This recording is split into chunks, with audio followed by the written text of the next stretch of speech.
The gut plays a major role in fibromyalgia, whether causation or contribution to the signs and symptoms of fibromyalgia. And on the other side of that, it'll play a major role in resolution of fibromyalgia.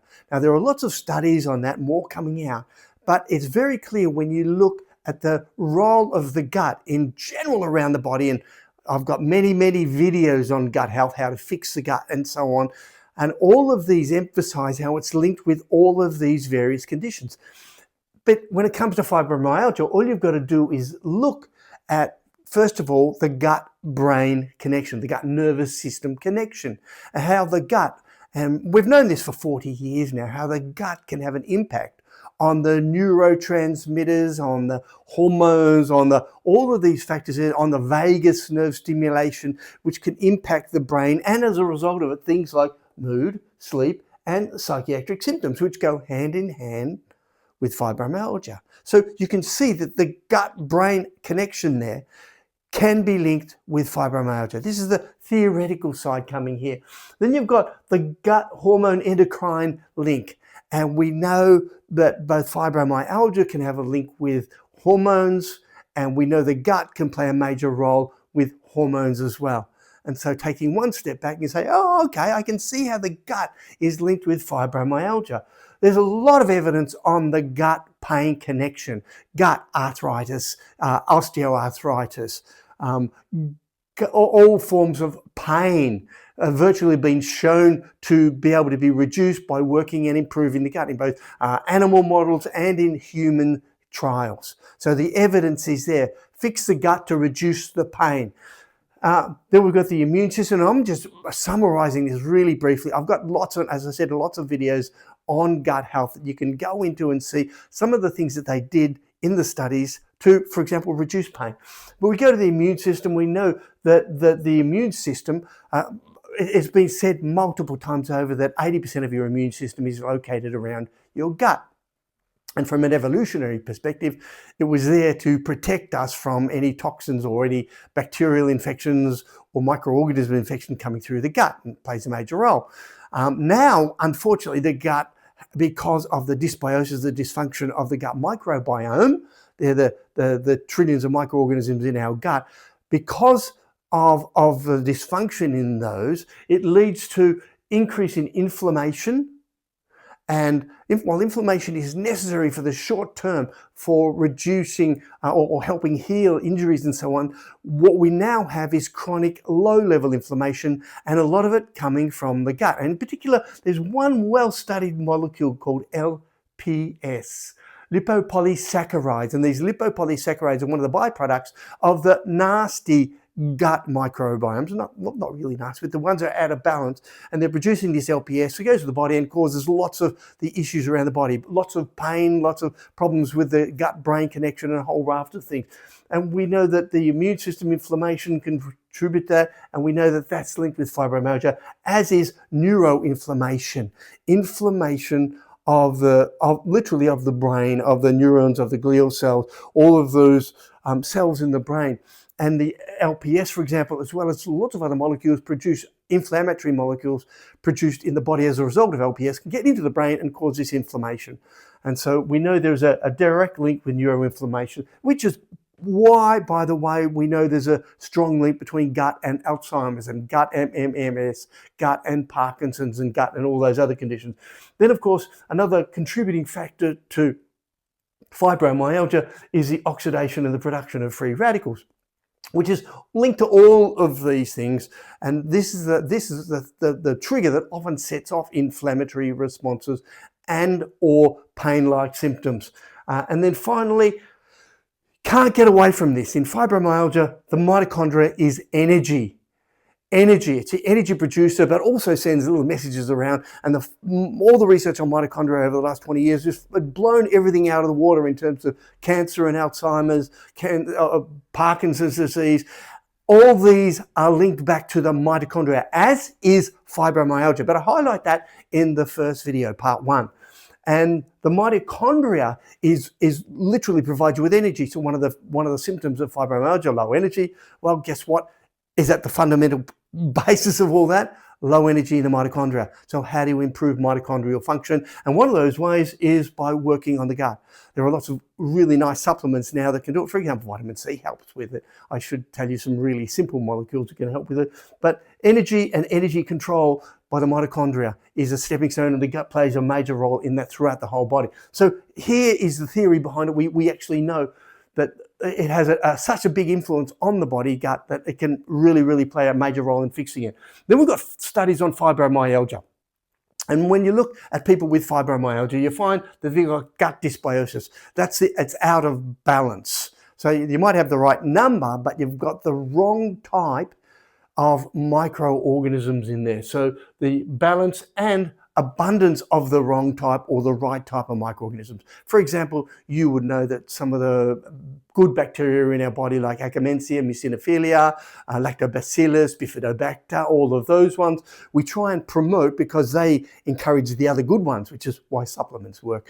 And then you've got other ones like some of the E. coli, you would know, Shigella, a whole raft of the Clostridium, a whole raft of these other microorganisms that can play havoc with the body, produce the LPS, produce the inflammation, and all these other conditions. So gut dysbiosis occurs in people with fibromyalgia. When they've compared people with fibromyalgia and a normal population without a non-fibromyalgia population is a better way to, so I suppose, to put it, but a non-fibromyalgic population, then they find that there is gut dysbiosis, a dysfunction of the gut microbiome. And the great thing is it can be fixed, and it's not expensive. It takes time, but it can be fixed. Then we also find that they've got leaky gut or gut permeability, which is why the toxins like LPS that I've mentioned earlier are able to get through into the circulating system, the blood around the body, and cause the inflammation, cause the pain, cause the fatigue, cause the damage done, along with the other free radicals and inflammatory markers and so on. And then you've also got, in people with fibromyalgia, you have a decrease in the short-chain fatty acid production. These molecules are typically butyrate, propionate, acetic acid, or acetate, and these molecules are very anti-inflammatory. They have lots of beneficial properties around the body, anti-cancer, anti-heart attack, anti-inflammatory, all of these things. And people who have fibromyalgia are typically producing wrong or lower levels of these short-chain fatty acids. There's a lot of studies on trying to increase the short-chain fatty acids. One of the best ways, hint already, to increase short-chain fatty acids is increase the prebiotic, increase the fiber content, because it's the fermentation of the short-chain fatty acids that creates the butyrate and propionate and acetate, which fix the gut wall, stops the leaky gut, lowers the inflammation in the gut, produces the butyrate, which you can get in the blood and reduce the inflammation around the body. Win-win-win situation. Fiber, fiber, fiber. And then we're also a decrease in things like people with fibromyalgia, chemicals that are produced in the gut. Now, typically we often think about these chemicals produced in the nervous system, but they're actually also produced in the gut. Ones like melatonin, tryptophan, serotonin, GABA, gamma aminobutyric acid, which is an anti-inflammatory, low calming neurotransmitter. These are some of just the ones that have been shown in the studies to be low. So we know that there is a gut link. These are being produced at lower levels in the gut. Then the few studies, and this is the unfortunate part, because it's not seen as a critical illness like cancer or cardiovascular disease, I think it's seriously ignored. Despite the disability that it can cause, despite the pain and the suffering, despite the fact that it leads on to these other chronic illnesses, it's often ignored. And the few studies that have been done that I could find all show positive results as a result of taking probiotics. Now, the great thing is probiotics aren't just the only solution. I'll get to that in a moment. But in a 2017 study, 8 weeks on probiotics, decreased pain, decreased cortisol, which is the stress neuro hormone, the one that you know that when you really get stressed and so on, you've got high levels, and when you're nice and calm, it goes down. And it's linked, high levels of cortisol are linked with fibromyalgia, an improvement in mood, cognition, and microbiome diversity. So a combination of probiotics over an 8-week period showed some pretty good results. Now, I think you can multiply that by a lot more by adopting some of the strategies I suggest. Another one in 2023 showed that an 8-week study decreased pain by 15 to 20%. Now, unfortunately, not all the studies, you can't compare them because they look at different parameters and they measure different things depending on literally on the university or the location where the studies have been done. But all of the studies have shown benefits from taking probiotics. And some of you are probably saying, well, I'm sick of taking probiotics. How long do I take them? I take probiotics virtually every day, every second day, and I'm extremely healthy and extremely well. I keep doing it because there are so many things out there that put pressure on your gut microbiome. I'm just taking some of that pressure off. And then we get to what's called the fecal microbiome transplant. And this is really, really interesting stuff because I'm not necessarily recommending a fecal microbiome transplant, poo swapping. What I am suggesting, though, that this shows definitively the role of the microbiome in fibromyalgia. And again, I've got some videos going a lot more in depth on fecal microbiome transplant.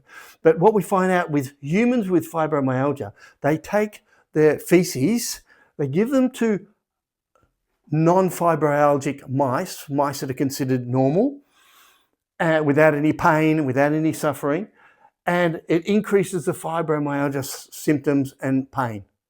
So instantly, we're not talking weeks, and we're talking instantly, the mice start to develop the signs of fibromyalgia as a result of getting the feces from humans who have fibromyalgia. So it shows that absolutely 100% definite link between fibromyalgia. And then they've got a human study, but this was an accidental human study on fibromyalgia. It was a human study where they were looking at people with gut issues, inflammatory bowel disease, IBD. And they did that, which is commonly where fecal microbiome transplants are used now in the studies. And this is going on all the time and lots of studies. But they had enough people in the study that they found there was a subset in there that had fibromyalgia. So as an accident, they followed through with these people and said, okay, let's look at these. And after 8 weeks, so a fecal microbiome transplant for a condition other than fibromyalgia, but those who had fibromyalgia, after 8 weeks, decrease in pain, decrease in anxiety, depression, and a decrease in sleep disruption, so an improvement in sleep. After 6 months, they also found an increase in serotonin, GABA, gamma-aminobutyric acid, which I meant, and glutamate, which tends to be a calming neurotransmitter. So again, lowering the stress side of it. So a great study to show, again, linking the gut to fibromyalgia and the role it plays. So what we need to do is work on the gut. I'm not going to go into it in a lot of depth because I've got other videos that will show you how to fix the gut. I think there's one called Fix the Gut. But there are a lot that you can check up on my YouTube. Make sure you subscribe while I'm at it. Please subscribe. And if you've got any questions, fire away and share this. I only get a few hundred views each time, but as long as my message gets out, I'm happy to keep doing these and fixing up and resolving some of these puzzles. So we know it causes. So what are some simple strategies that you can take right now, starting today?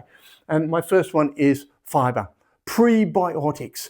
And a lot of people say, oh, psyllium. No, I'm not a fan of psyllium. Some people really like it. I'm not a fan because it works on one part of the the large intestine, one part, a huge amount, and not much for the rest of it.